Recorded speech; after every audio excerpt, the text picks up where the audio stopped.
kind of concept idea for a film where I don't want to give out the idea because it's dope. But we were talking about something to do with animals talking and stuff like that. A year later, then the film Life of Pets, and I saw the trailer, I was like, And you thought, what? That's my idea. That's my idea. Yes, Exactly what? Because what you did is your thought is energy.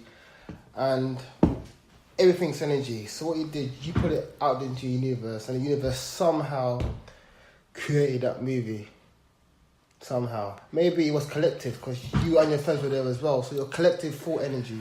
Maybe it was like I was thinking about it, someone else is also thinking about it, and other people also thinking about it. So like it's just kind of, it's all just it's who's done it first type of thing. Yes. And it's quite interesting because it's like all of the wisdom, knowledge that has ever been here and will ever be here is already here right now. We are just not aware of it. So the knowledge to build an aeroplane has always been here in some type of form. And in the 1930s, the Wright brothers got the awareness to actually grab the idea, the thoughts and the plan to make the aeroplane. But the knowledge has always been here since the beginning of time. So everything starts in the mind. You mean like how Leonardo da Vinci created the flying machine, but it's just because he never technically had the technology we had the awareness to build the technology. Yeah, well, the human beings at the time never had the awareness to create the technology that he needed to make the flying machine possible. Yes. So now we basically just use his blueprints and just use our awareness of technology to create what he wanted to be made. Yeah. So I see what you mean by everything is already here, because if everything wasn't already here, he wouldn't have been able to think about it to make it. Everything starts from the thought, the mental. The next one is the law of correspondence. Okay. So whatever you feel within is reflected outside. If you feel like you're a stressful person, you're going to see stress in the physical realm. Okay. In reality, you're going to feel stressed. You're going to get stressed back. Okay. If you're an unconfident person, inside you're going to be unconfident towards other people. People will see your unconfidence. If you're happy, you're going to feel happy. People are going to see you happy. So whatever's reflected inside is reflected towards you back outside. Yeah, I guess so. Yeah. The next one is vibration. Do you mean, like, is that kind of similar to the last point? It's so, in a sense? So it's similar. It's basically whatever frequency you're vibrating at, it's going to attract what's on that frequency. Huh. So if you're very depressed, you're on a low frequency, you're going to attract depressing stuff towards you.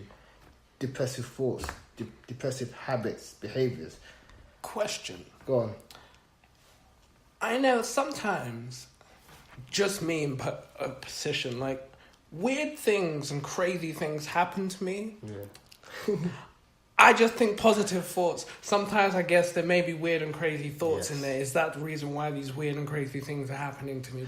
Yes, man. The law of attraction works. The law of attraction works on the positive, the negative, and the neutral. There's no exception, man. Okay. It's interesting. It's so sick, man. I would definitely advise you to look into Bob Proctor. He's an expert on it. Bob Proctor. This name sounds really familiar. He's everywhere, man. Bob Proctor. Like, he will teach you how to use the law of attraction for your benefit. Okay. That's how I've used that for my stammering to improve my speech. Okay. Well, we'll get onto that a bit more later. The next one's polarity. Polarity, what does that mean? I've used the word before. There's always two sides to every coin. Okay. Always. It's always another side to the same story. Yeah. So hot, cold, two sides. Up, down. Could that also be, I'm just thinking now on this on a sci-fi level, could that be alternate universes? Yes. Come on, bro. Okay. There's multiverses, bro. There's 100% multiverses. 100%. There's a million yous and a million me's, bro. There's no way there's just one of me. Yeah, rhythm, law of rhythm. There's always going to be a season. Winter, summer, autumn. Bad season, good season, harvest. Okay, I get what you harvest mean. And good season. Desert, good season, yeah. Good season is like what we're living right now. That's part of it, yeah, 100%. And the final one is gender. It's always a masculine energy and a feminine energy within all of us. Yeah, and that's 100%. About it. Okay, that's interesting. Yeah, that's really quite interesting. I'm not an expert, bro. So. No, of course, but it's like kind of I don't want to call it a Bible, but I heard a great acronym for Bible, which is basic instructions before leaving Earth. Wow, that's good. That's good. Yeah. Basic instructions. I'm not sure if it's basic. It sounds a bit complicated to me. It is, yeah. It's very complicated, bro. I've read it, man. It's peak.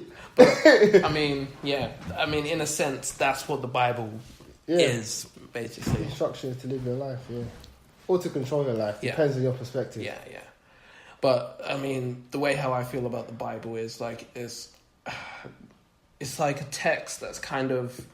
It was written hundreds of millions of years ago based on the time that and the laws of what was happening at that time. And nothing has changed from this text. And now we're living hundreds of million years in the future and we're still following the words of the laws of hundreds of millions of years ago. And to me, it feels like it needs to be updated, but it can't be updated because these are the words of the Lord. and if he was all powerful, all wise, he should have had the foresight. Yeah. To know the world will change. Yeah. Hey man, no comment. I have no comment, but I want to get people's nerves. Hey, that's all I'm gonna say about it. But the reason why I say that is because there's this really interesting comedy that's just I've just recently been watching. I don't know, it's in America, I assume. Yeah. It's called Living Biblically. Okay. Oh, I started saying this already.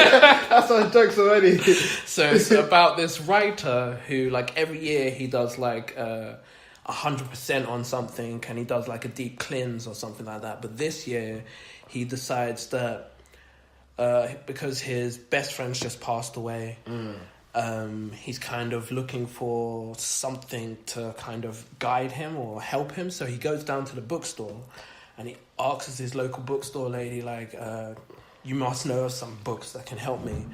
And she just so happens to be, the next book that she hands, happens to be pulling over the counter, is the Bible. And she hands it to him and he's like, the Bible?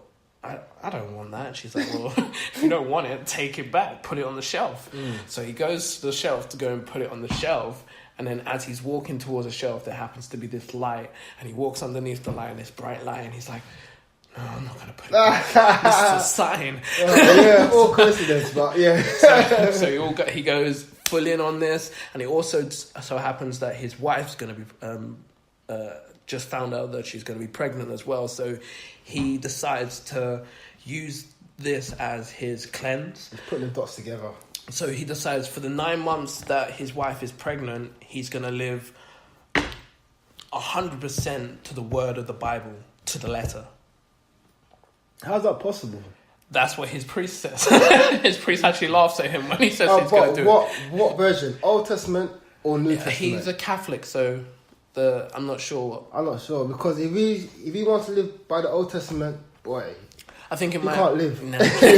But he's like literally he's going through verse by verse and kind of weighing up his morals so he becomes a better person. So I'll tell you why also as well. It's almost impossible to live by the Old Testament because in Leviticus there's one verse which says you cannot wear two types of cotton on your same body because it's unclean. Two types of cotton. Yeah, I know. And there's loads of other stuff, simple stuff like that. People are not aware of, man.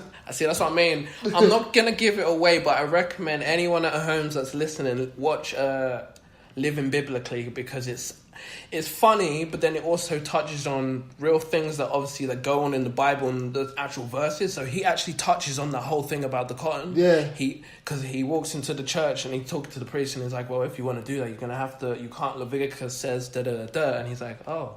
Then the next day he comes into work. He's wearing all white. And he's like 100. And next time he sees his priest like, well, you didn't have to wear all white. I just mean like, you could have just wear like 100% cotton. Yeah. Jesus.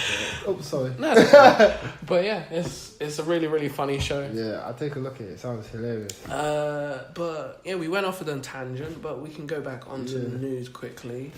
What else is there? I guess this is the one that's trending. I'll do those ones and then move on.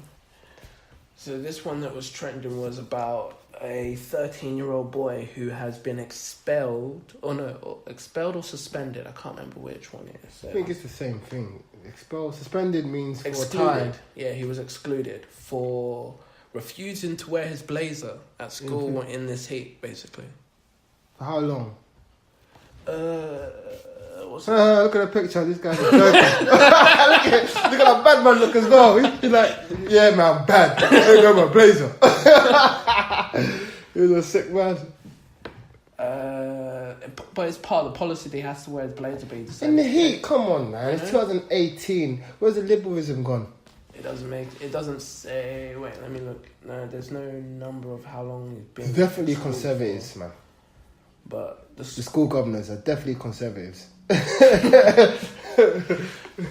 What's this school? King Edward VI Sheldon Health Academy. Oh my gosh, what a name! It's a posh school. It sounds like a posh school. His uniform, but he doesn't look posh. But these are. Do you know academies? Do you know like Walthamstow Academy? They built one in Selwyn, man. Oh yeah, so academy is just when I can't remember what it was, but it's like. Is that when the parents have full control? Something like that.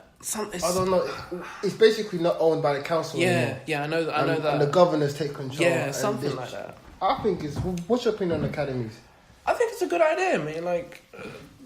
The school governors would know if this is what an academy is. Don't quote our opinions. That's why it's named that. But if a governor's run school, I think that's probably better than something that's run by the council or something like that, because the governors would be, I guess, parents and teachers, right? Yeah. So the teachers would know what would be good for the school, and the parents would know what would be good for their children. Exactly. So I guess that would work perfectly hand in hand in an ideal world. Yeah. In the ideal world. Yeah. Yeah. That's a unusual story, though. Yeah. Suspended. Detention first, at least. Yeah, that's what I mean. Suspended, man. Yeah, it was excluded. Say this boy was disabled or had a disability. Yeah. Would they have suspended him? I highly doubt it. Probably not. I'm not sure about that story at all. I hope that it is. Okay, cool. No, I just realised that my Bluetooth headphones were still on. Oh, really? I was just thinking, I was like, imagine it didn't record all this time through my phone. But is it definitely recording? Well, I'm sure we'll find out. What? That was recording, right? Yeah. But yeah, so, I mean, that's crazy. I think they tried to make an example of him, to be honest. Yeah.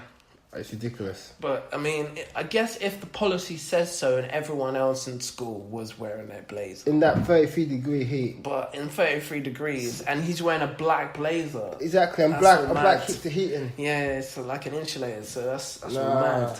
Imagine being in... Fight the power, bro. Being in a school, that'd be all warm. Leave it, man. Nah, I hear that. And then the last story I'm going to talk about is like a mystery tattooed man in a coma has collapsed without ID in North London. A mystery tattooed man in a coma? Yeah. Has collapsed. Oh, so no one knows who he is? No one knows who he is, no. He just collapsed in Finchley on Friday, last week, Friday just gone. He had no ID on him, but he's just covered in tattoos and no one knows who he is. So no one's identified him? No one's identified him, no. Wow. That is unusual, bro. Since Friday the 6th. Has this been on the news or anything? I mean, I found it in Metro, but I don't know if it was on. I think someone will eventually claim him. Someone will eventually claim him, man. He's got so many tattoos. He's part of a crew. He's got part of a crew. Like someone knows him. Someone knows him. Did you hear about the 15-year-old? He took a blue pill called Dopal and died in hospital. No, I didn't. 15 years old, man. I read it in the Metro, actually. No, on Facebook. News story. That's the only way I get my news on Facebook. I read the best fucking advert, on where was it?